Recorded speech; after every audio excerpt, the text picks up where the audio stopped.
Heavenly Stories.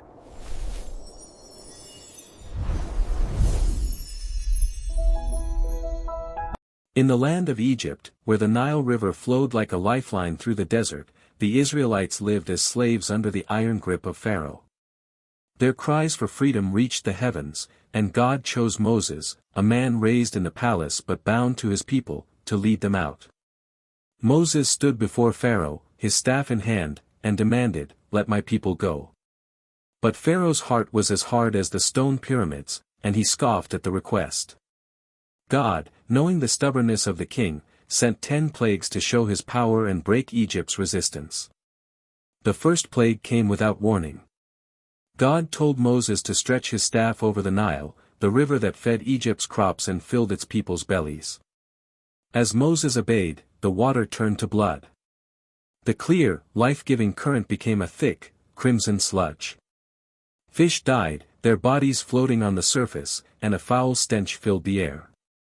The Egyptians, who relied on the Nile for drinking, washing, and irrigating their fields, were thrown into chaos.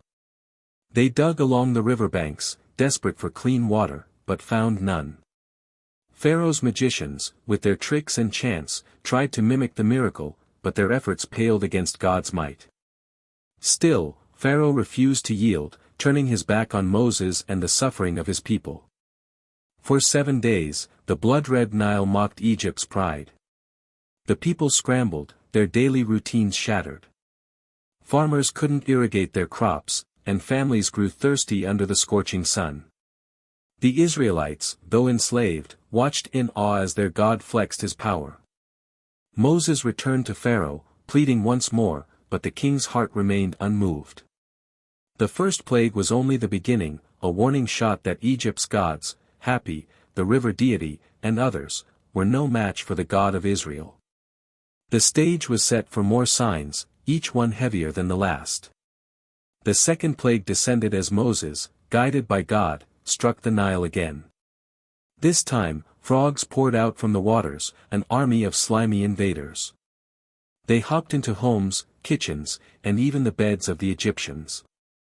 Pharaoh's palace wasn't spared, frogs squirmed into his chambers, croaking through the night.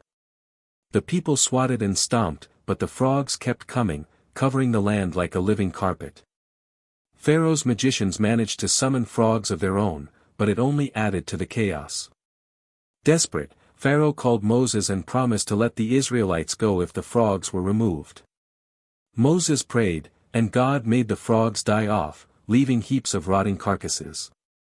The stench was unbearable, but once the crisis passed, Pharaoh hardened his heart again, breaking his promise. No sooner had the frog plague ended than the third struck. God told Moses to have Aaron, his brother, strike the dust with his staff. The dust turned into gnats, tiny, biting pests that swarmed every corner of Egypt. They stung the skin of man and beast alike, filling the air with their buzzing. Unlike the first 2 plagues, the magicians couldn't replicate this one. They whispered to Pharaoh, "This is the finger of God." But Pharaoh, stubborn as ever, ignored their warning. The gnats tormented the Egyptians, making every moment a misery. The Israelites, living in the land of Goshen, were spared, a sign that God's hand protected his people while punishing their oppressors. The fourth plague brought swarms of flies, a buzzing plague that darkened the skies. They invaded homes, crawled over food, and tormented the Egyptians.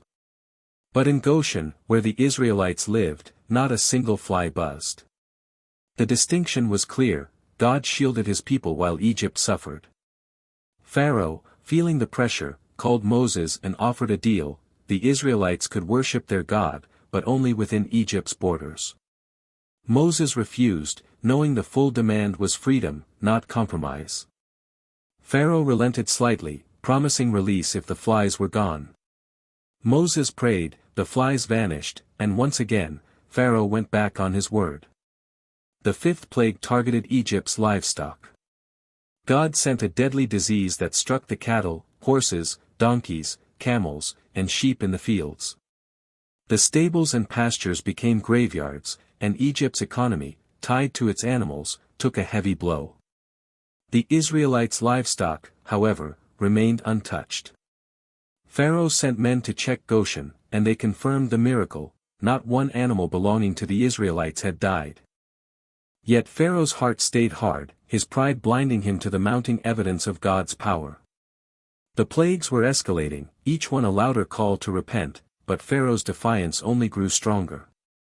The sixth plague brought boils, a painful affliction that broke out on the skin of every Egyptian, from the lowliest servant to Pharaoh himself. Moses, following God's command, took ashes from a furnace and tossed them into the air. The ashes spread, and festering sores erupted across the land. Even the magicians, once so confident, were crippled by the boils, unable to stand before Moses. The pain was relentless, a physical reminder of God's judgment. Yet Pharaoh, writhing in discomfort, refused to bow. The seventh plague was a storm unlike any Egypt had seen. God sent Moses to warn Pharaoh of hail that would destroy crops, animals, and anyone caught outdoors. Some Egyptians, fearing God's power, sheltered their servants and livestock. When Moses stretched his staff skyward, thunder roared, lightning cracked, and hailstones pummeled the land. Fields of flax and barley were flattened, and trees splintered under the assault. Goshen, as always, stood untouched, a haven amid the chaos.